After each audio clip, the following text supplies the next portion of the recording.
Hello students, अभी तक के जो 3 लेक्चर हमने देखे उन लेक्चर्स में हमने बात करी फंडामेंटल जो पार्टिकल्स थे हमारे इलेक्ट्रॉन, प्रोटॉन एंड न्यूट्रॉन, उनकी डिस्कवरी की बात करी थी और किस तरीके से उनके एक्सपेरिमेंटल मेथड से उनको डिस्कवर किया था, उन पे थोड़ा सा हमने डिस्कशन करा था।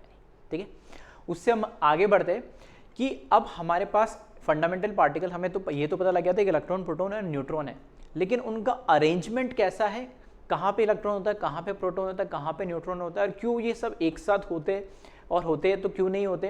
तो ये सब चीज़ें हम पढ़ते एटम का स्ट्रक्चर आइडेंटिफाई करके। तो इनिशियली ऐसा तो है नहीं कि एक दिन में किसी को सब बिल्कुल थ्योरी, जो आज हम करंटली लेटेस्ट जो थ्योरी पढ़ रहे हो उसमें वो सब चीज़ एक दिन में डिस्कवर हुई। ठीक है, काफ़ी हंड्रेड्स ऑफ ईयर लगी इन चीज़ों को डिस्कवर करने में। ठीक है, डे बाय डे कुछ साइंटिस्ट ने कुछ ऑब्जर्व करा, कुछ एक्सपेरिमेंट करा, वहाँ से उन्होंने चीज़ें आइडेंटिफाई करी, फर्दर उसको कंक्लूड करते हुए, उसकी हेल्प लेते हुए कुछ चीज़ें उसकी सही हुई, कुछ गलत हुई, दूसरे साइंटिस्ट ने, इस तरीके से इसमें प्रोसीजर बढ़ा। तो कैसे ये डेवलपमेंट आया और कैसे हमने इसको आइडेंटिफाई करा कि एक एटम का स्ट्रक्चर क्या होगा, ठीक है, उस पर हम बात करते हैं।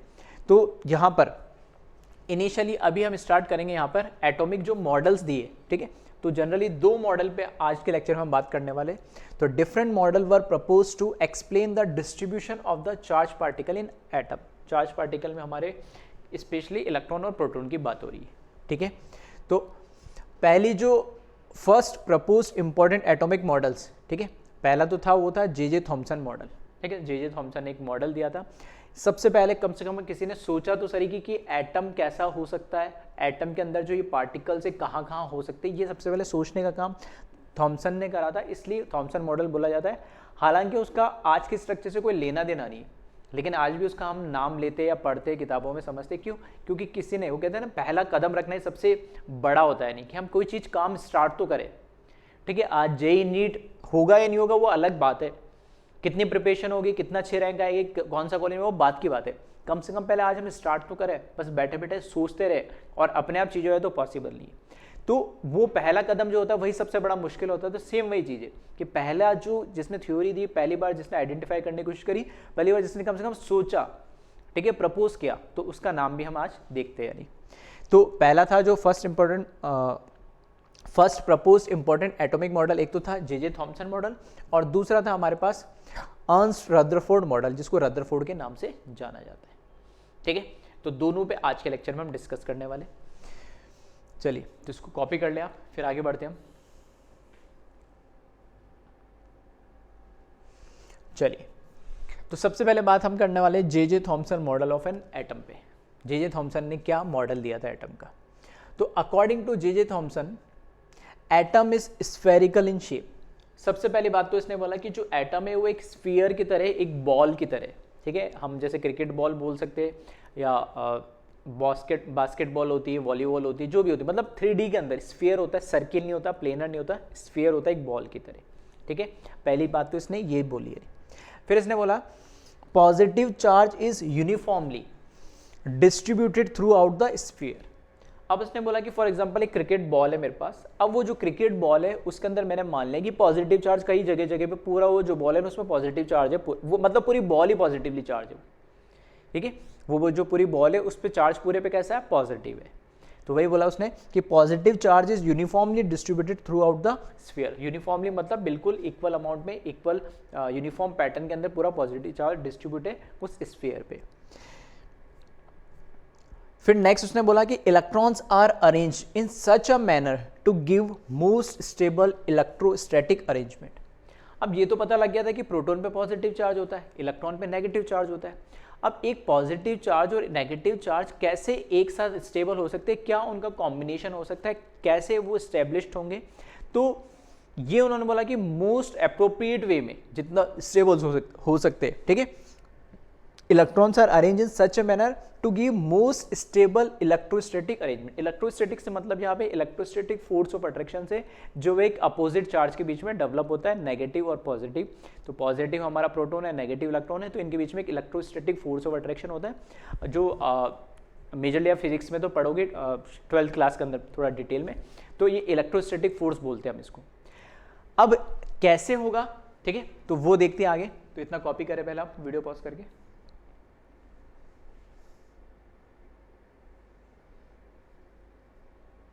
ठीक है। तो अब इसने ये तो बता दिया कि जैसे ये जे थॉमसन की फ़ोटो भी लगा दी साथ में अपन ने, ठीक है, थोड़ा सा फील आया ताकि, हाँ बाकी ये बताया कि भाई ये तो समझ में आएगा स्फीयर कैसा हो जाएगा, प्रोटॉन हो जाएगा। स्फीयर मतलब प्रोटॉन, मतलब स्फीयर मतलब पॉजिटिव चार्ज, मतलब ये मैंने बोला कि इस पूरे स्फीयर पे क्या पॉजिटिव चार्ज डिस्ट्रीब्यूटेड है, ठीक है, इस पूरे स्फीयर पे क्या पॉजिटिव चार्ज डिस्ट्रीब्यूटेड है। तो हमने यहाँ पे देखो यूनिफॉर्मली प्लस प्लस प्लस लगा दिया, स्फीयर पॉजिटिवली चार्ज है।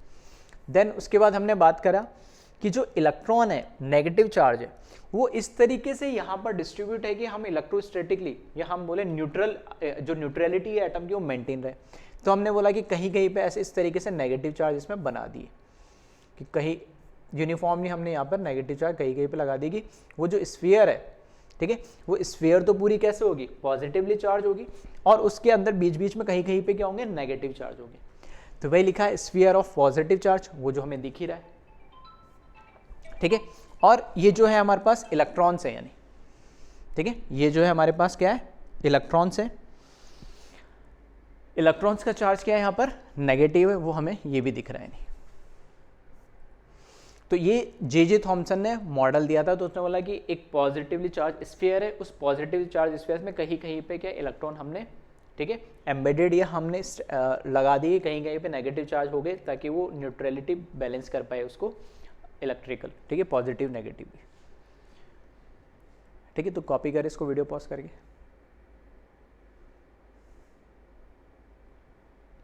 चलिए अब इतना उन्होंने बताया, फिर अब उन्होंने ये जो मॉडल उन्होंने बताया कि भाई पॉजिटिव चार्ज होगा उसमें कहीं कहीं नेगेटिव चार्ज होगा, तो उसने उन्होंने रियल लाइफ से रिलेट करने की कोशिश करी, क्योंकि पहले जितने उनके पास रिसोर्सेज थे एक्सपेरिमेंट करने के, आइडेंटिफाई करने के, ठीक है, तो कितने कर पाए नहीं कर पाए चलो वो तो एक अलग कहानी है, लेकिन फिर भी हर चीज़ को हम रियल लाइफ से कहीं ना कहीं साइंस को हम डील करने की या रिलेट करने की कोशिश करते।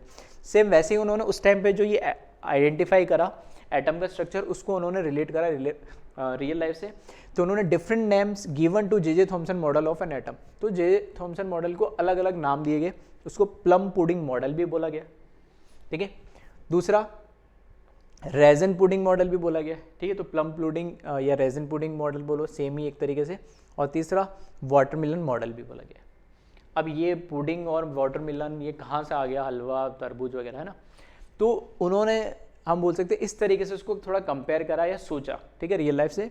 This can be visualised as a pudding और watermelon of positive charge with plums और seeds electrons embedded in it. तो हमने जैसे बोला जो तरबूज है पूरा, ठीक है, जो वाटरमेलन है वो जो रेड कलर का होता है वो तो पूरा हुआ पॉजिटिवली चार्ज अंदर, ठीक है। जैसे फॉर एग्जांपल मैंने बीच में से वो कट करा तो एक साइड से पूरा आपको क्या दिखेगा, अंदर रेड वाला पार्ट दिखेगा, वो पूरा तो हमारा क्या हो पॉजिटिवली चार्ज।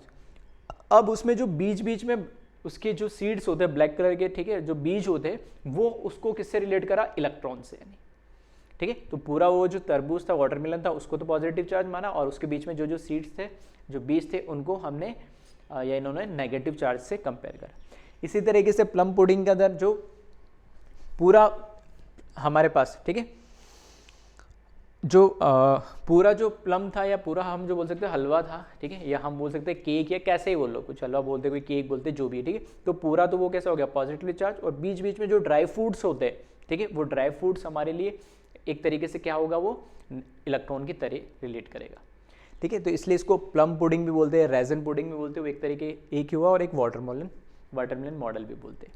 फिर क्या था, mass of the atom is assume to be distributed uniformly throughout the atom.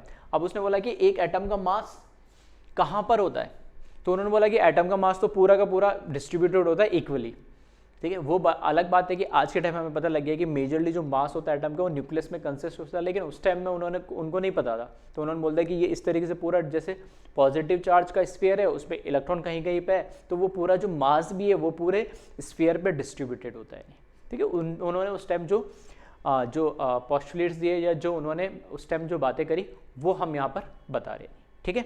चलिए तो इसको कॉपी करें, फिर आगे बढ़ते इसमें।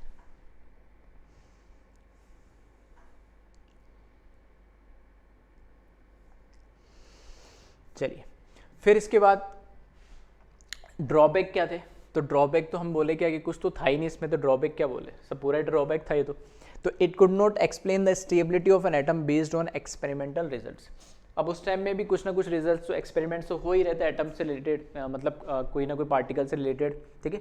तो जो इन्होंने बोला कि ऐसा है कि पॉजिटिव चार्ज पूरे पे डिस्ट्रीब्यूट होता है और इलेक्ट्रॉन कहीं कहीं के बीच में होते हैं और मास तो कहीं पे भी वो डिस्ट्रीब्यूट होता है, तो ये सारी बातें उनकी जो भी एक्सपेरिमेंट हुआ कर रहे थे उस टाइम चल रहे थे उसमें कोई भी रिलेट नहीं कर पाई यानी। तो कहीं से भी, और आज के टाइम हमें पता है कि एटम का स्ट्रक्चर क्या होता है, कहाँ इलेक्ट्रॉन होता है, कहाँ प्रोटॉन होता है, कहाँ न्यूट्रॉन होता है, उसके हिसाब से कहीं कोई दूर दूर तक इनका कोई लेना देना ही नहीं था। लेकिन हाँ, ये सब चीज़ें उस टाइम इन्होंने एटलीस्ट सोचा पहली बार कि ऐसा हो सकता है कि हाँ पॉजिटिव चार्ज होता है उसमें नेगेटिव चार्ज होता है और दोनों इलेक्ट्रोस्टैटिक फोर्स ऑफ अट्रैक्शन से एक दूसरे के साथ कांटेक्ट में रहते, रिलेट रहते, ठीक है। तो ये सब चीज़ सोचना उस टाइम भी बहुत बड़ी बात थी, ठीक है। उसके बाद क्योंकि इस मॉडल का तो कोई ना कोई लेना देना ही नहीं था, ठीक है, कुछ फर्क ही नहीं पड़ा था आज के टाइम में हमें पता है, तो बस हाँ इन्होंने इनिशिएशन दिया था उस टाइम, एक स्टार्ट था, इसलिए हमने इसको पढ़ा।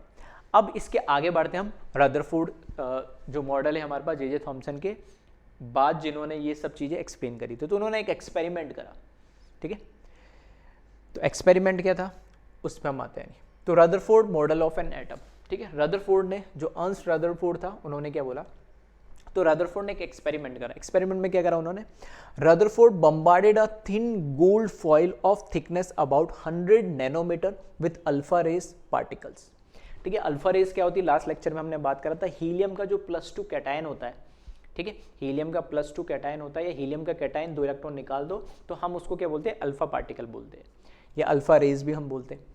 तो उन्होंने क्या करा, एक गोल्ड की थिन, बहुत ही पतली थिन, कितनी पतली, 100 नैनोमीटर, ठीक है। नैनोमीटर का मतलब समझ रहे हो आप कितना बारीक, कितना पतला होगा, वो गोल्ड की ऐसे थिन शीट ली और उस थिन शीट से उन्होंने क्या करा, जो अल्फा पार्टिकल था उसको क्या करा, स्ट्राइक करवाया, ठीक है। सब देखेंगे एक्सपेरिमेंटल सेटअप वगैरह सब देखेंगे, ठीक है। अभी जो लिखा वो बता रहा हूँ, तो गोल्ड की थिन शीट ली, उससे अल्फा पार्टिकल का बम्बार्डमेंट, मतलब उसकी स्ट्राइकिंग करे, वहां से पास कराया। फिर उन्होंने देखा a stream of high energy alpha rays were directed as a thin foil of a gold metal, ठीक है। तो वही चीज है कि गोल्ड मेटल की जो शीट थी वहां से बहुत ही हाई स्पीड पे अल्फा पार्टिकल को क्या करा है, बम्बार्ड कराया गया। फिर नेक्स्ट में लिखा है, The thin gold foil has a circular fluorescent zinc sulfide screen around it. Same जैसे हमने देखा कि एनोड रे कैथोड रे के अंदर हम एक फ्लोरोसेंट स्क्रीन लगा देते हैं लाइक जिंक सल्फाइड, तो इसमें भी ऐसा है कि ये यहाँ से अल्फा पार्टिकल बहुत हाई स्पीड में आ रहा है, इधर हमने गोल्ड की थिन शीट लगाई है और इस गोल्ड की जो शीट लगाई है, जो हमने शीट लगाई है उसके पीछे की साइड, ठीक है, उसके पीछे की साइड हमने क्या करा, एक इस तरीके से सर्कुलर वे में पूरा एक फ्लोरोसेंट स्क्रीन लगा दी गोल्ड की जो थिन शीट है उसके पीछे की साइड। तो जैसे ये गोल्ड की थिन शीट है, यहाँ से अल्फा पार्टिकल आ रहा है, तो ये टकरा के क्या होगा उसको ऑब्जर्व करने के लिए इधर पीछे के साइड में हमने क्या करा, एक फ्लोरोसेंट स्क्रीन लगा दी, ठीक है। तो एक्सपेरिमेंटल सेटअप क्या है वो यहाँ पर बताया जा रहा है। Then whenever alpha rays strike zinc sulphide screen they cause glow, that is flash of light on the screen. और ये देखा गया है कि जब भी अल्फा पार्टिकल उस जिंक सल्फाइड स्क्रीन से टकरा रहा है तो एक ग्लो नजर आ रहा है, एक सेंटिलेशन नजर आ रहा है, ठीक है। जब उससे वो अल्फा पार्टिकल टकराएगा तो हमें पता लग जाएगा कहाँ पे जाके टकरा रहा है, कितने पार्टिकल टकरा रहे हैं, ठीक है। तो ये एक एक्सपेरिमेंटल सेटअप था, तो इसको कॉपी करें, फिर देखते हैं कैसे क्या क्या ऑब्जर्वेशन हुए और उनसे क्या कंक्लूजन निकाला गया।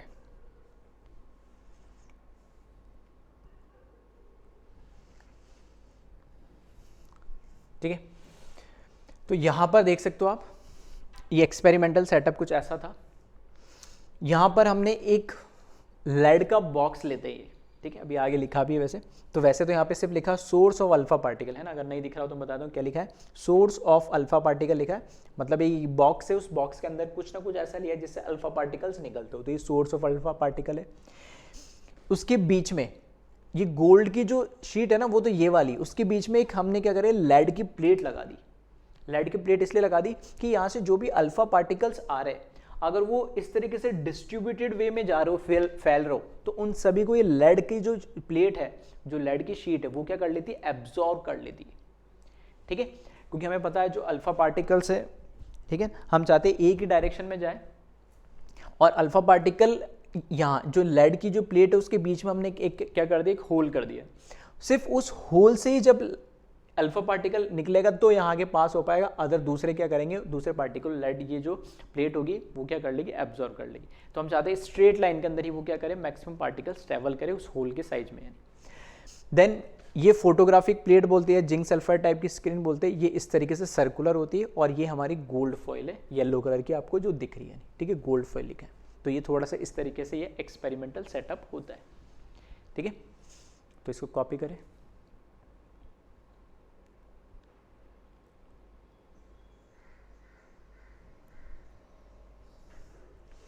चलिए, तो अल्फा रे स्कैटरिंग एक्सपेरिमेंट भी बोलते हैं इसको। रदरफोर्ड का जो एक्सपेरिमेंट है उसको अल्फा रे स्कैटरिंग एक्सपेरिमेंट भी बोला जाता है।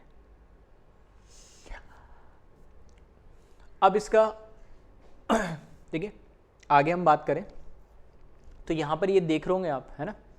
तो इसमें ये पूरा जो सेटअप है फिर से बताएं तो यहाँ लिखा है lead block with a cavity containing radium और polonium which is an alpha emitter. अब हमने बोला था कि सोर्स ऑफ अल्फा पार्टिकल हमें चाहिए। अब वो सोर्स ऑफ अल्फा पार्टिकल क्या, कोई ना कोई रेडियो एक्टिव एलिमेंट है ये। तो वो radio active element like radium या पॉलिनोमियल होगा, ठीक है। वो इस लेड के बॉक्स में रखा जाता है। अब लेड के बॉक्स में क्यों रखा जाता है? लेड के बॉक्स की खास बात क्या है कि वो जो भी हमारे पास रेडियो एक्टिव हमारे पास रेडिएशंस आती है उन सभी को क्या कर लेता है, वो एब्जॉर्ब कर लेता है। तो हम बस चाहते थे कि यहाँ से जो ये अंदर हमने जो सोर्स लिया है इससे और कोई भी दूसरी हार्मफुल रेडियो एक्टिव हमारे पास रेडिएशंस जो निकल रही है वो सभी क्या हो जाए, ठीक है, बाहर ना जाए, एनवायरनमेंट में एब्जॉर्ब हो जाए। इसलिए वो लेड का बॉक्स लेते हैं और उस लेड के बॉक्स में एक होल करते हैं ताकि बस स्पेसिफिक यही से निकले। हमें भाई कंट्रोल वे में अगर हम उसको यूज़ करेंगे तो हम उसको, ठीक है, कहाँ जाना चाहिए, कहाँ स्ट्रक करना चाहिए वो हम कंट्रोल कर सकते हैं। और एकदम बिल्कुल खुला छोड़ देंगे तो हर डायरेक्शन में जाएगा तो हमें पता भी नहीं चलेगा। तो हमने एक स्पेसिफिक उस लेड के बॉक्स में होल कर दिया जहाँ से एक स्पेसिफिक डायरेक्शन में वो क्या करेगा, फ्लो करेगा। इसी तरीके से तो ये तो है लेड ब्लॉक है उसका, ठीक है, विद ए कैविटी मतलब उसमें होल कर रखा है कंटेनिंग, उसमें हमारे पास ये रेडियो एक्टिव सब्सटेंस है जो कि अल्फा एमिटर का काम करता है। फिर उसके बाद ये लेड की प्लेट विद है नैरो स्लिट, ठीक है, स्लिट लगा दी हमने, मतलब इसके रास्ते में हमने एक स्लिट लगाई कि अगर जहां से ये कैविटी से जो निकल भी रहा है फिर से अगर ये स्कैटर्ड हो रहा है तो उसको भी वो क्या कर ले, फर्दर ये लेड की जो हमने प्लेट लगाई इसको क्या कर ले, एब्जॉर्ब कर ले। और यहाँ पे बीच में हल्का सा हम होल देते, ठीक है, जिससे ये आगे पास कर पाए, यानी जहाँ पे हम एक्सपेरिमेंट ऑब्जर्व करना चाहिए वो चीज़ हो पाए। तो lead plate with a narrow slit दे दी इसने। उसके बाद ये फोटोग्राफिक प्लेट है जो मैंने बोल ही दिया, ये चारों तरफ इस तरीके से सराउंडेड हो, ठीक है। जो भी हमारा एक्सपेरिमेंट है उसके गोल्ड फॉइल है उसके चारों तरफ इस तरीके से होती है सर्कुलर फॉर्म में। तो Rutherford gold foil alpha ray scattering experiment to understand the structure of atom, ठीक है। तो ये एक तरीके से एक्सपेरिमेंटल हमारे पास सेटअप है। इसमें यहाँ पर बीच में हमने गोल्ड फॉइल बीच में लगा ही देंगे, जो यहाँ से अल्फा पार्टिकल आएंगे उस पर आके क्या करें, स्ट्राइक करें, और फिर हमें ऑब्जर्व करना है क्या क्या हो रहा है, ठीक है। तो ये बीच में येलो कलर की गोल्ड फॉइल है। तो वो एक ही डायग्राम है, बस इसको थोड़ा दूसरे वे में समझाने की कोशिश करिए। तो यहाँ से जो भी अल्फा पार्टिकल आएंगे, अल्फा पार्टिकल यहाँ से इस लेड की जो स्लिट है उसके होल्स में पास होते हुए इधर जो हमारे पास गोल्ड की फॉइल रखी हुई है, ठीक है, जो कि बहुत ही थिन है, उससे जाके टकराएगी। अब टकराने के बाद क्या ये सीधी टकरा जाती है या कई और मूवमेंट होता है, वो चीज़ हमें ऑब्जर्व करनी है इसमें, ठीक है। तो अब यहाँ देखा गया है कि जब एक्सपेरिमेंट हुआ तो उन्होंने देखा कि मैक्सिमम जो यहाँ से अल्फा पार्टिकल आ रही है, अल्फा रेज आ रही है ना, वो गोल्ड फॉइल से पास होते हुए सामने की तरफ इधर जाके वो क्या हो रहा है, इधर प्लस का मतलब ये है कि प्लस तो क्या है कि हमारे पास वो ऐसा भी हम रिप्रेजेंट कर सकते हैं कि अल्फा पार्टिकल है दूसरा जो कि पॉजिटिवली चार्ज होता है, 2+2 चार्ज होता है, उसमें हीलियम +2 चार्ज होता है। दूसरी चीज़ यहाँ पर बस ये चीज़ बता रही है कि यहाँ पर आके वो पार्टिकल स्ट्राइक कर रहा है, ठीक है। फिर कुछ पार्टिकल देखेंगे कि भाई कुछ एंगल पे भी जाके स्ट्राइक कर रहे हैं दूसरी जगह यानी, और इसी तरीके से अलग अलग एंगल पे आप देखोगे, ठीक है, अलग अलग एंगल पे आप देखोगे तो आपको अलग अलग पार्टिकल देखने को मिलेंगे। इसका मतलब है कि जो भी अल्फा पार्टिकल्स जा रहे हैं, ठीक है, जो भी अल्फा पार्टिकल्स जा रहे हैं वो एक ही डायरेक्शन में नहीं जा रहे, कुछ अलग अलग एंगल में भी क्या हो रहे हैं, डिफ्लेक्ट हो रहे हैं, ठीक है। तो जैसे यहाँ पे देख सकते हो, अगर मैं बात करूँ 1 by 1 जैसे आप देखोगे तो ये इस डायरेक्शन में इस एंगल पे भी है, और कोई ऐसा कोई स्पेसिफिक एंगल है कि इसी एंगल पे डिफ्लेक्ट होगा, ऐसा कुछ नहीं है, अलग अलग एंगल पे। जैसे इस एंगल पे डिफ्लेक्ट हुआ, ठीक है, फिर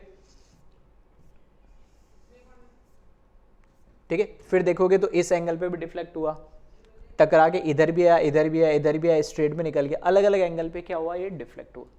हाँ, यहाँ दिखाने के लिए मैंने बहुत सारे दिखा दिए कि बहुत सारे से डिफ्लेक्ट हो रहे हैं, लेकिन इतने सारे नहीं होते, है ना। बस ये बताने के लिए एंगल कुछ भी हो सकता है, वो यहाँ पर दिखाया गया है। अब कितने हुए, कैसा हुआ और क्यों होंगे, वो सब रीज़न अब देखते हैं। ठीक है, तो इतना तो मुझे पता लगा है कि ऑब्जर्वेशन में ये देखा गया है कि जो जिंक सल्फाइड की स्क्रीन लगाई है उसकी स्क्रीन के अंदर अलग अलग पॉइंट पे हमें पार्टिकल स्ट्राइक होता हुआ देखने को मिला है। कौन सा, अल्फा पार्टिकल। ठीक है, स्ट्रेट भी निकला और कुछ एंगल पे भी निकला। क्यों स्ट्रेट निकला और क्यों उस एंगल पे निकला, वो चीज़ अब हम समझते हैं। ठीक है, तो चाहो तो इसको आप कॉपी कर ले, अदरवाइज हम आगे बढ़ते हैं।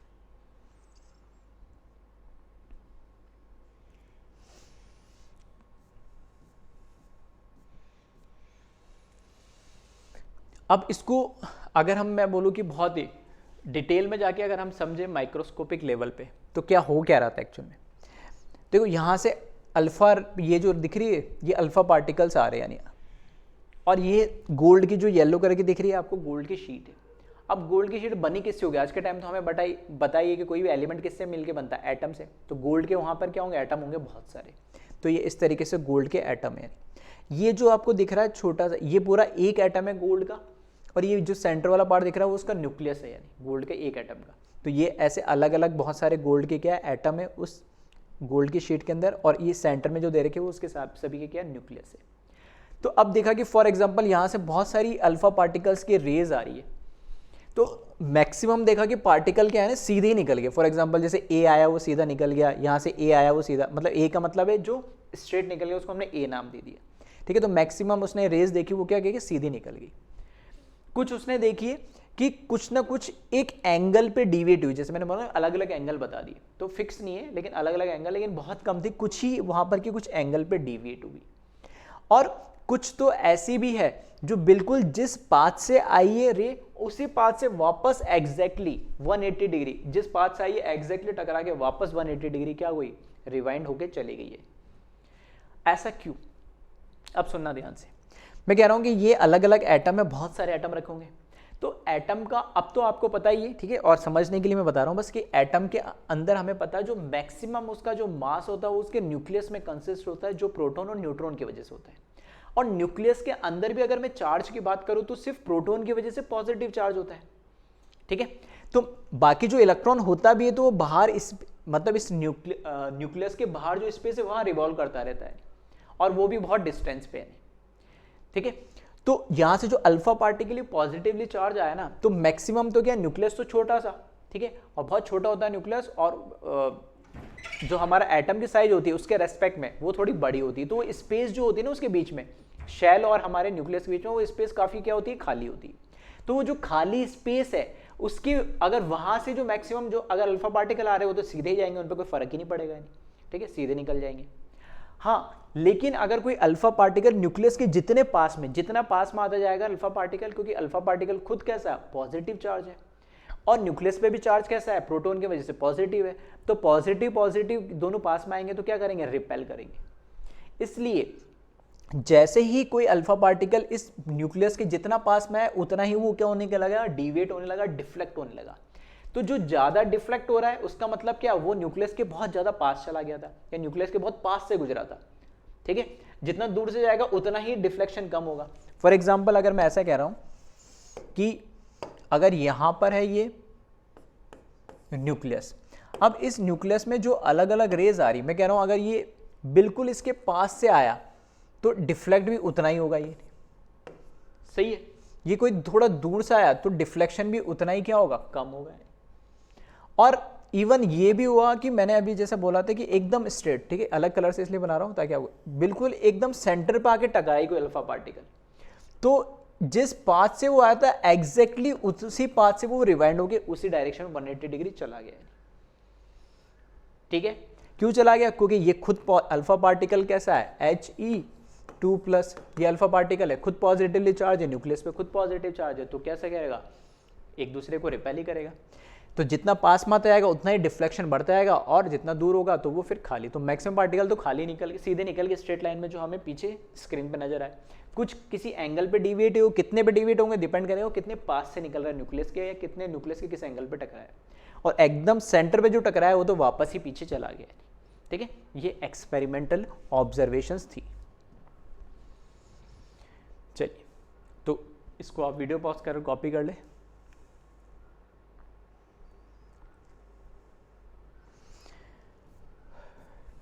अब यहाँ से जो ऑब्जर्वेशंस है, ठीक है, जो मैंने बताया वही ऑब्जर्वेशंस लिखे हैं, तो उसमें देखा गया most of the alpha particle passed through the gold foil undeflected. तो मैंने बोला ना, न्यूक्लियस और बाहर जो इलेक्ट्रॉन घूम रहा है वो जो शेल वाली जगह बहुत खाली होती है, तो पूरी जो खाली जगह वहाँ से जो भी अल्फा पार्टिकल है वो सीधा निकल गया, उसको कोई फर्क ही नहीं पड़ा है। ठीक है, तो मैक्सिमम पार्टिकल या मोस्ट ऑफ द जो अल्फा पार्टिकल थे वो अनडिफ्लेक्टेड निकल गए नहीं। फिर a small fraction of alpha particles was deflected by small angle, यानी बहुत कम पार्टिकल, बहुत ही कम पार्टिकल कुछ एंगल पे डिफ्लेक्ट हुए। क्यों? क्योंकि न्यूक्लियस पे पॉजिटिव चार्ज और अल्फा पार्टिकल भी खुद पॉजिटिवली चार्ज। और जो लास्ट में कह रहा था कि जो रिवाइंड बैक हुए, ठीक है, तो a very few alpha particle, और कितने फ्यू, तो वो भी लिखा हुआ है 1 in 2000। अगर 2000 अल्फा पार्टिकल्स की रेज अगर आ रही हो तो उसमें से एक रे वापस टकरा के एग्जैक्टली पीछे चली गई, तो समझ सकते हो कितनी है। ठीक है, तो very few alpha particle that is 1 in 2000 retraced their path that is bounced back. तो जिस डायरेक्शन से, जिस एंगल से वो आया था एग्जैक्टली उसके अपोजिट 180 डिग्री में वापस चला गया। ठीक है, ये ऑब्जर्वेशंस किए गए। और यहाँ भी लिखा ना स्मॉल फ्रैक्शन, तो ये भी कोई ऐसा नहीं है कि भाई अगर मैंने 20,000 ली तो ये कोई 5-10 हज़ार है, यानी ठीक है, ये भी कुछ 100-200 या इतना मान लो 50, बहुत कम। ठीक है, 20,000 में अगर मैं बोलता हूँ 50-100 तो बहुत ज़्यादा नहीं है। और मैक्सिमम तो क्या होगा कि अल्फा पार्टिकल बिल्कुल स्ट्रेट निकल गए, कोई फर्क ही नहीं पड़ा उन पर। ठीक है, तो ये ऑब्जर्वेशंस थे, तो इनको कॉपी करें ऑब्जर्वेशंस को।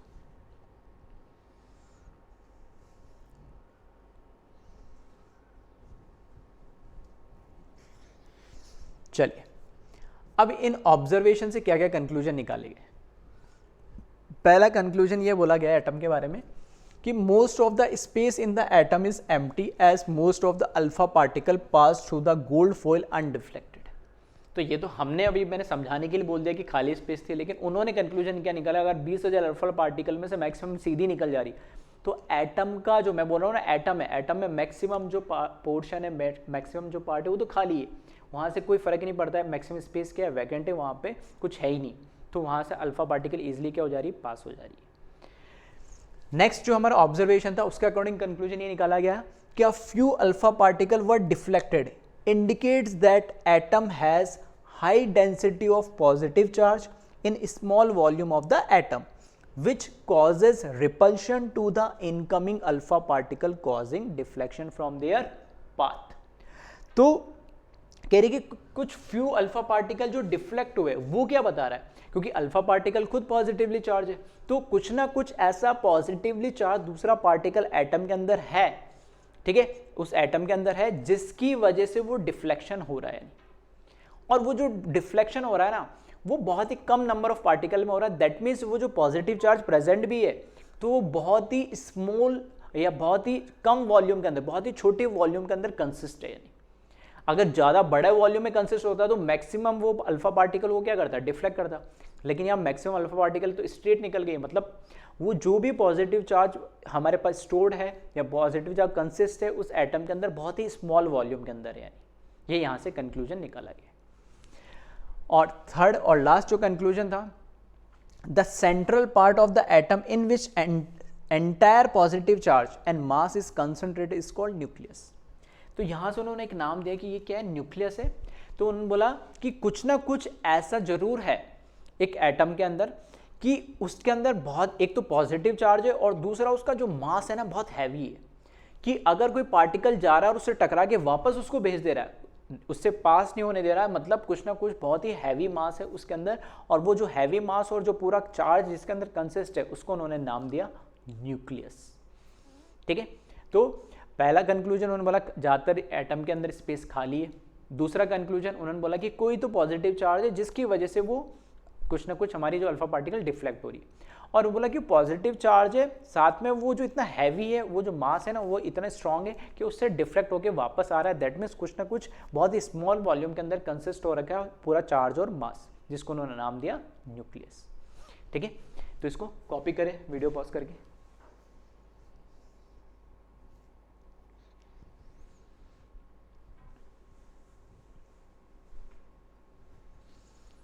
चलिए,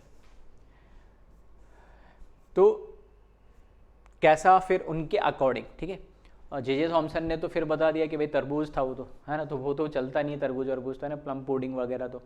तो अकॉर्डिंग टू रदरफोर्ड उन्होंने फिर एक स्ट्रक्चर अपनी तरफ से देने की कोशिश करी कि एटम कैसा होगा। तो उन्होंने बोला कि एटम के अंदर बीच में कुछ ना कुछ एक पॉजिटिव चार्ज है, ठीक है, वो पॉजिटिव चार्ज है, ठीक है, और जो इलेक्ट्रॉन होता है उस पॉजिटिव चार्ज के बाहर कहीं ना कहीं होता है वो, ठीक है, उसके चारों तरफ घूम रहा होता है ताकि वो उसको क्या कर पाए, चार्ज को बैलेंस कर पाए, ठीक है।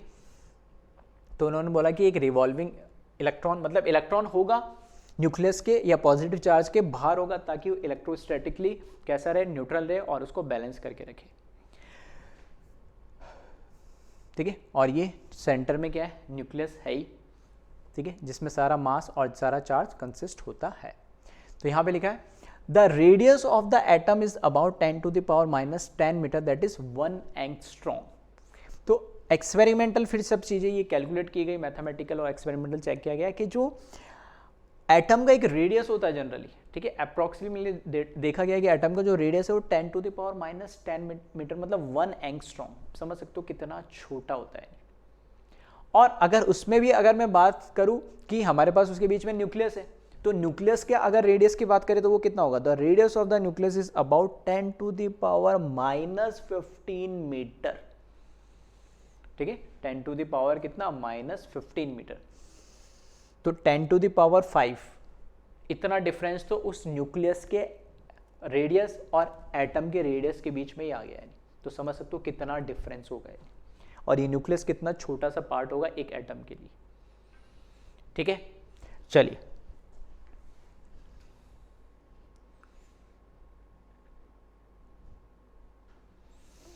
फिर इसके आगे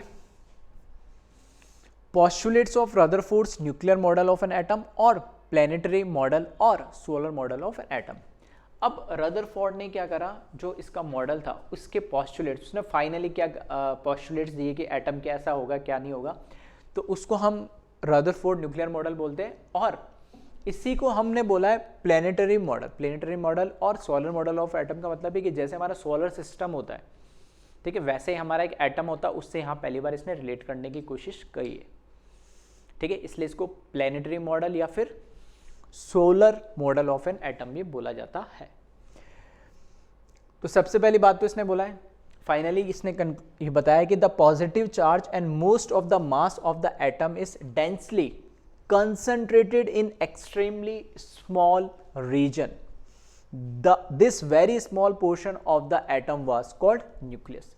तो उसने वही बोला है कि जो पूरा का पूरा मास होता है बहुत हाईली डेंस होता है वो, और वो एक बहुत ही स्मॉल पोर्शन के अंदर होता है, और उस पोर्शन को उस रीजन को क्या नाम दिया इन्होंने, न्यूक्लियस नाम दिया। तो वो पूरा का पूरा मास और पूरा का पूरा जो पॉजिटिव चार्ज होता है वो एक स्मॉल रीजन के अंदर होगा, स्मॉल वॉल्यूम के अंदर होगा, उसको इन्होंने न्यूक्लियस बोला है, ठीक है। नेक्स्ट पॉइंट इन्होंने बोला है the nucleus is surrounded bye electrons, electrons revolve around the nucleus with a very high speed in circular path called orbit। फिर इसने बोला कि भाई अब न्यूट्रली तो बैलेंस होना चाहिए, एटम है, तो अगर आपने बोला कि पॉजिटिव चार्ज एक न्यूक्लियस नाम के रीजन के अंदर होगा और पूरा का मास उसी की वजह से होगा, तो इलेक्ट्रॉन का होगा। तो उन्होंने बोला कि ये बिल्कुल हमारे सोलर सिस्टम जैसा है, प्लैनेट जैसा, जैसे हमारा सन होता है सेंटर में और प्लैनेट उसके चारों तरफ चक्कर लगाते हैं, वैसे यहाँ पर न्यूक्लियस है सेंटर में और उस न्यूक्लियस के चारों तरफ क्या होंगे, इलेक्ट्रॉन चक्कर लगा रहे होंगे। जिस रीजन के अंदर या जिस हम बोल सकते हैं रेडियस के अंदर वो इलेक्ट्रॉन चक्कर लगा रहा है, उसको वो जिस पाथ के अंदर रिवॉल्व कर रहा है उस पाथ को नाम दिया इन्होंने ऑर्बिट, ठीक है, और उसको शेल भी बोला जाता है, ठीक है। ऑर्बिटल अलग चीज़ होती है, ठीक है, वो आगे हम बात करेंगे। तो ऑर्बिट या इनिशियली उन्होंने ऑर्बिट बोला था, ऑर्बिट या उसको शेल बोला जाता है, जिसके अंदर एक फिक्स्ड पाथ में घूम रहा है और उस फिक्स्ड पाथ की एक एनर्जी है, तभी वो इलेक्ट्रॉन उस फिक्स्ड पाथ में घूम रहा है और वो हमेशा न्यूक्लियस के अराउंड घूमता रहेगा, ठीक है। तो वही लिखा है the nucleus is surrounded by electron, the electron revolve around the nucleus with a very high speed in circular path called orbits. Next point इन्होंने बताया कि electrons and the nucleus are held together by electrostatic force of attraction. अब यहाँ पर पूरा positive charge centre में, electron चारों तरफ घूम रहा है, तो ऐसा क्या है कि इन दोनों को बाउंड करके रख रहा है, ये अलग नहीं होने दे रहा, इलेक्ट्रॉन इसके चारों तरफ ही क्यों घूम रहा है?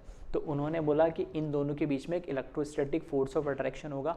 और क्यों होगा? क्योंकि न्यूक्लियस के अंदर हमने बोला कि पूरा पॉजिटिव चार्ज है, तो पॉजिटिव और इलेक्ट्रॉन खुद नेगेटिव चार्ज होता है, तो पॉजिटिव और नेगेटिव के बीच में एक अट्रैक्शन होता है। तो वो इलेक्ट्रोस्टैटिक फोर्स ऑफ अट्रैक्शन की वजह से इस न्यूक्लियस, इस पूरे एटम के अंदर इलेक्ट्रॉन और प्रोटॉन को बाउंड करके रखता है। ठीक है, चलिए तो इसको वीडियो पॉज करें और कॉपी करें।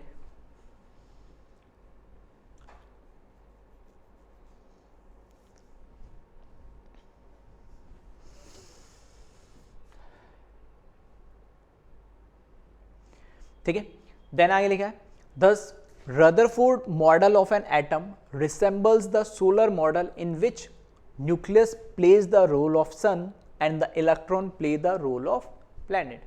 तो रदरफोर्ड ने बिल्कुल सोलर सिस्टम से रिलेट करा है कि जैसे न्यूक्लियस है वैसे हमारा सन हो गया, और जैसे हमारे इलेक्ट्रॉन है वैसे हमारे प्लैनेट घूमते, उन दोनों को इससे रिलेट करा और सोलर सिस्टम की जैसे एटम को बताया इस तरीके से एग्जिस्ट करता है। ठीक है, तो यहाँ पर इसने बता दिया इस तरीके से कि यहाँ पे सेंटर में तो क्या होगा, हमारे पास हमारा प्रोटॉन होगा जैसे सन होता है। ठीक है, और इलेक्ट्रॉन इस अलग पूरे इस सर्कुलर पाथ के अंदर क्या होता जाएगा, रिवॉल्व होता रहेगा, अलग अलग इलेक्ट्रॉन। तो यहाँ पे जो इलेक्ट्रॉन रिवॉल्व हो रहे, ठीक है, तो अब जैसे जैसे पाथ का रेडियस चेंज होता जाएगा, ठीक है, जैसे जैसे पाथ का रेडियस चेंज होता जाएगा उनके रिवॉल्विंग की स्पीड भी चेंज हो रही है। क्यों? क्योंकि वहाँ से सब चीज़ें एनर्जी चेंज होगी। तो जैसे सन के अराउंड प्लैनेट घूमते अलग अलग अपने ऑर्बिट के अंदर, वैसे ही प्रोटॉन या मैं बोल सकता हूँ न्यूक्लियस के अराउंड इलेक्ट्रॉन भी अपने अलग अलग एनर्जी लेवल के अंदर वो रिवॉल्व करते हैं, और उन एनर्जी लेवल्स को उन्होंने नाम क्या दिया, ऑर्बिट, या फिर हम शेल भी बोलते हैं उसको। ठीक है, चलिए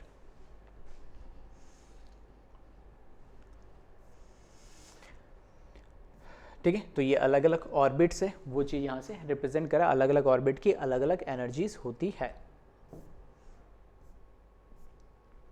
चलिए, फिर ड्रॉबैक ऑफ रदरफोर्ड मॉडल। अब रदरफोर्ड भाई जे थॉमसन का तो पूरा मॉडल ही डिस्कार्ड कर दिया हमने कि बोला आपका तो कोई लेना देना ही नहीं है, पता नहीं, आपने सिर्फ ये बताया हाँ पॉजिटिव नेगेटिव चार्ज होता है और एक दूसरे के साथ होता है, कैसे होता है क्या होता है वो तो समझ ही नहीं आया। बट रदरफोर्ड ने काफ़ी चीज़ें, बहुत सारी चीज़ें आपको एक्यूरेट बता दी कि हाँ ऐसा ऐसा होता है, इस तरीका पॉसिबल है। अब उसमें भी उस टाइम क्या लिमिटेशंस आ गई थी, क्या क्या उसमें कमियां थी, वो हम देख लेते। तो इसके जो ड्रॉबैक्स थे, according to Maxwell, charge particle when accelerate should emit electromagnetic radiation. Therefore, electron in an orbit will emit radiation. The energy carried by the radiation comes from electronic motion. तो मैक्सवेल एक हमारे पास physics वगैरह में पढ़ोगे Maxwell वगैरह के बारे में, है ना, पढ़ा भी होगा, इवन आपने सुना भी होगा पहले भी नाम। तो उन्होंने बोला कि कोई भी जब चार्ज पार्टिकल मूव करता है ना, और सिर्फ मूव ना करे, एक्सेलरेट भी हो साथ के साथ, ठीक है, उसकी स्पीड कंटिन्यू क्या होती जाए, चेंज होती रहे। और स्पीड का मतलब यहाँ पे स्पीड से मतलब स्पीड से नहीं, वेलोसिटी मतलब क्या है, वेलोसिटी हमारे पास कैसा है, वेक्टर क्वांटिटी है, जिसमें क्या है, मैग्नीट्यूड के साथ डायरेक्शन क्या होती है सर्कुलर पाथ में कंटिन्यू चेंज होती है। और मैं कह रहा हूँ एक स्पीड से मूव कर रहा है लेकिन उसकी डायरेक्शन तो कंटिन्यू चेंज हो रही है, तो मैं बोलूँगा कि उसकी वेलोसिटी ओवरऑल वेलोसिटी क्या हो रही है, कंटिन्यू चेंज हो रही है, तो वो एक्सेलरेट हो रहा है। अब यहाँ बोला कि जब भी कोई चार्ज पार्टिकल एक्सेलरेट होगा, ठीक है, चार्ज पार्टिकल जब भी एक्सेलरेट होगा तो उससे एनर्जी हमेशा क्या होगी, एमिट होगी, उस पार्टिकल से एनर्जी हमेशा एमिट होगी। अब मैं कह रहा हूँ कि अगर किसी पार्टिकल की एनर्जी कम हो रही है तो बाय द टाइम उसकी एनर्जी धीरे धीरे क्या हो जानी चाहिए, कम हो जानी चाहिए। और कम होते होते वो एनर्जी क्या करेगा, वो एक बड़े पाथ में जो रिवॉल्व कर रहा था जिसकी एनर्जी ज़्यादा थी, तो वो उस पाथ की एनर्जी जैसे जैसे उसकी एनर्जी कम हो रही, तो और जैसे बिल्कुल वही है ना कि आपने खाना खा लिया और आप चक्कर लगा रहे हो एक, अब जैसे जैसे आपकी एनर्जी कम होगी, आपकी स्पीड पहले धीरे धीरे कम होगी और कम होगी और कम होगी, लास्ट में आके आप क्या करोगे, बैठ जाओगे, चक्कर खा के गिर जाओगे। यही होगा ना। सेम इलेक्ट्रॉन के साथ भी है कि वो एक चार्ज पार्टिकल है, तो मैक्सवेल के अकॉर्डिंग क्या है कि चार्ज पार्टिकल जब एक्सेलरेट होता है तो उसमें से एनर्जी एमिट होती है। तो एनर्जी ऐसा तो है नहीं कि उसमें से कोई सोर्स ऑफ एनर्जी और वो कंटिन्यूस एमिट करता है, एक फिक्स्ड एनर्जी तो होगी। तो वो एनर्जी जब एमिट होती जाएगी धीरे धीरे उसकी एनर्जी लॉस होती जाएगी, एनर्जी कम होती जाएगी, और लास्ट में फाइनली जब उसकी एनर्जी कम होगी तो वो जाके क्या करेगा, न्यूक्लियस से जाके टकरा जाएगा या उसके पास आके चिपक जाएगा। ठीक है, तो अब ये चीज़ रदरफोर्ड एक्सप्लेन नहीं कर पाया, कि किसी दूसरे साइंटिस्ट ने उसको जब क्या करा, क्रॉस चेक करा, उसने बोला कि एक फिक्स्ड पाथ में एक फिक्स्ड ऑर्बिट के अंदर क्या करता है, इलेक्ट्रॉन रिवॉल्व करता है। तो ये एक्सप्लेन नहीं कर पाया कि वो फिक्स्ड पाथ में ही रिवॉल्व क्यों कर रहा है, क्योंकि हमने तो फिजिक्स में प्रूव कर दिया था उन्होंने कि जो चार्ज पार्टिकल जब अगर एस्केलेट हो रहा है तो उसकी एनर्जी कम होगी, और एनर्जी कम होगी तो एक टाइम एनर्जी कम होते होते वो आगे का न्यूक्लियस पे टकरा जाएगा। तो वो चीज़ ये रदरफोर्ड एक्सप्लेन नहीं कर पाए उस टाइम। ठीक है, तो पहला जो इनका ड्रॉबैक था, according to Maxwell charge particle when accelerate should emit electromagnetic radiation. अब इलेक्ट्रोमैग्नेटिक रेडिएशन क्या अभी पढ़ेंगे हम आने वाले अगले 1-2 लेक्चर में, वो इस चैप्टर में आएगा, जिसमें इलेक्ट्रिक और मैग्नेटिक दोनों फील्ड होती है, तो उसको हम क्या बोलते हैं, इलेक्ट्रोमैग्नेटिक रेडिएशन बोलते हैं। क्या है उसको आगे हम डिटेल में पढ़ेंगे। तो इलेक्ट्रोमैग्नेटिक रेडिएशन एमिट करता है। Therefore electron in an orbit will emit radiation. तो इलेक्ट्रॉन चार्ज पार्टिकल है और कंटिन्यूस वो सर्कुलर पाथ में घूम रहा है, तो एस्केलेट भी हो रहा है।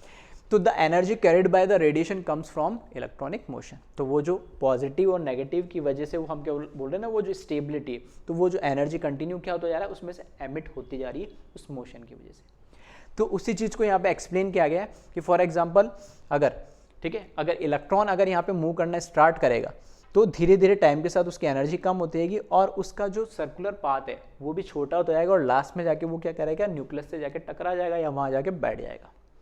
ठीक है, कैसे, एक बार फिर से आप चाहो तो देख सकते हो, ये सर्कुलर पाथ था, लेकिन जैसे जैसे एनर्जी कम होगी, ठीक है, तो वो जाके लास्ट में न्यूक्लियस से कोलाइड हो जाएगा।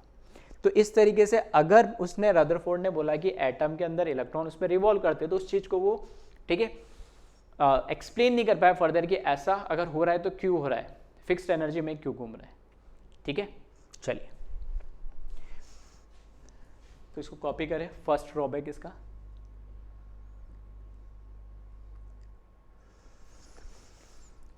फिर इसी से रिलेटेड ये चीज़ें लिखी हुई है, द ऑर्बिट विल दस कंटिन्यू टू श्रिंक। ठीक है, कंटिन्यू एनर्जी लूज होगी तो ऑर्बिट जो होगा वो धीरे धीरे सिकुड़ता जाएगा, श्रिंक होता जाएगा। और calculation shows that an electron takes only 10⁻⁻⁶ second, ठीक है, या micro second to spiral down into, spiral मतलब कंटिन्यू क्या हो रहा है, जैसे हम बोलते हैं ना स्पायरिकल मतलब कंटिन्यूस का रेडियस चेंज हो रहा है, तो वैसे भी इलेक्ट्रॉन कंटिन्यूस स्पायरिकली क्या कर रहा है, आके उसका रेडियस चेंज हो रहा है और जो कोलाइड हो रहा है, तो मैथमेटिकल जब कैलकुलेशन बोला माइक्रो सेकंड में टकरा जाएगा, 10⁻⁻⁶ सेकंड में वो आगे इलेक्ट्रॉन क्या करेगा, वहाँ पे न्यूक्लियस पे टकरा जाएगा। ठीक है, thus stability of atom could not be explain satisfactorily. ठीक है, तो ये इस चीज़ को सेटिस्फाई नहीं कर पाए कि ऐसा क्यों हो रहा है। ठीक है, तो पहला ड्रॉबैक तो इसका ये था, तो वो जो एक्सप्लेन करा था उसी कंटिन्यू पॉइंट ये है, तो उसी में लिख ले आप।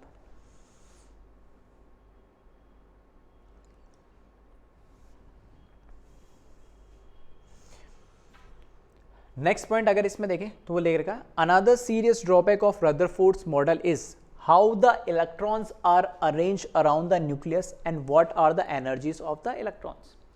अब उसने बोल दिया कि भाई इलेक्ट्रॉन एक फिक्स्ड पाथ में घूमता तो रहता है, अब एक फिक्स्ड पाथ में कितने इलेक्ट्रॉन होंगे, उनकी एनर्जी क्या होगी और वो क्यों घूम रहे होंगे, ये चीज़ भी वो एक्सप्लेन नहीं कर पाए। ठीक है, वही रीज़न था कि फर्स्ट वाले का वो जब उसी को अपना जो पॉइंट रखा था उसी को डिफेंड नहीं कर पाया, तो फिर ये कहाँ से डिफेंड कर देगा, ये डिफेंड कर देता तो वैसे उसको पता लग जाता। तो इलेक्ट्रॉन किस पाथ में रिवॉल्व करेगा वो नहीं था उसके पास जवाब, और उस पाथ में जिस ऑर्बिट में या जिस पाथ में रिवॉल्विंग पाथ में वो इलेक्ट्रॉन घूम रहा है उसकी एनर्जी क्या होगी, इसका भी उसके पास कोई जवाब नहीं था। ठीक है, और लास्ट एक पॉइंट था, hydrogen spectrum should be continuous according to Rutherford but it is found to be discontinuous. तो अब ये हाइड्रोजन स्पेक्ट्रम क्या है, इस पे भी अभी आने वाले इसी चैप्टर में हम पढ़ेंगे आगे, हाइड्रोजन स्पेक्ट्रम पे भी डिटेल में हम उस पर भी क्वेश्चंस काफ़ी सारे बनते हैं, तो हाइड्रोजन स्पेक्ट्रम हम डिटेल में पढ़ेंगे। तो अभी के लिए इतना ध्यान रखें कि जो हाइड्रोजन स्पेक्ट्रम होता है वो कैसा होता है, कंटिन्यूअस होता है, सॉरी कैसा होता है, डिसकंटिन्यूअस होता है। बट रदरफोर्ड के अकॉर्डिंग वो कैसा है, कंटिन्यूअस, कि कंटिन्यूअस उसमें से क्या होगा, इलेक्ट्रॉन में से एनर्जी एमिट हो रही है, तो कैसा दिखा रहा है, कंटिन्यूअस। बट ये हाइड्रोजन स्पेक्ट्रम जब हम पढ़ेंगे तो देखेंगे डिसकंटिन्यूअस फॉर्म में होता है। कैसे होता है, क्या मतलब है, उसको और थोड़ा सा आगे जब हाइड्रोजन स्पेक्ट्रम पढ़ेंगे तब अच्छे से समझ में आएगा। लेकिन हाँ, ये इसका भी एक ड्रॉबैक था कि हाइड्रोजन स्पेक्ट्रम से भी जब क्रॉस वेरीफाई किया गया तो बोला कि हाइड्रोजन स्पेक्ट्रम तो डिसकंटिन्यूअस फॉर्म में होता है, बट ये जो थ्योरी बता रहा है उसके अकॉर्डिंग तो जो एनर्जी एमिट करेगा वो तो कंटिन्यूअस होना चाहिए, तो वहाँ से भी सेटिस्फाई नहीं हो रहा था। ठीक है, तो इस तरीके से 2-3 इसके मेजर ड्रॉबैक थे जिसकी वजह से एटम का जो इसने एटम का जो स्ट्रक्चर प्रपोज करा था उसको ऐसे तो बोल नहीं सकते कि बिल्कुल उन्होंने डिस्कार्ड कर दिया, लेकिन हाँ अगर ऐसा है तो उसके रीजंस वो नहीं दे पाया था, ठीक है। तो इसके कुछ ड्रॉबैक्स थे। तो अल्टीमेटली आज के लेक्चर में, ठीक है, तो एक बार पहले इसको वीडियो पॉज करके कॉपी कर ले इसके रिमेनिंग जो ड्रॉबैक है।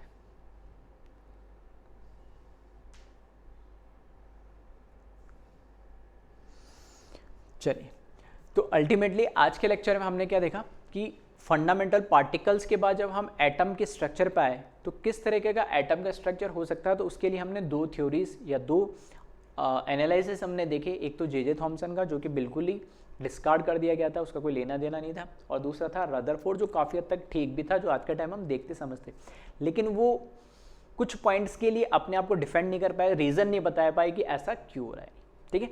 तो इसके आगे के जो पोर्शन है, आगे कैसे डेवलप हुआ, कौन कौन सी थ्योरीज हुई, क्या ये चीज़ें, ठीक है, वो नेक्स्ट लेक्चर में हम देखेंगे, ठीक है। Okay, thank you class.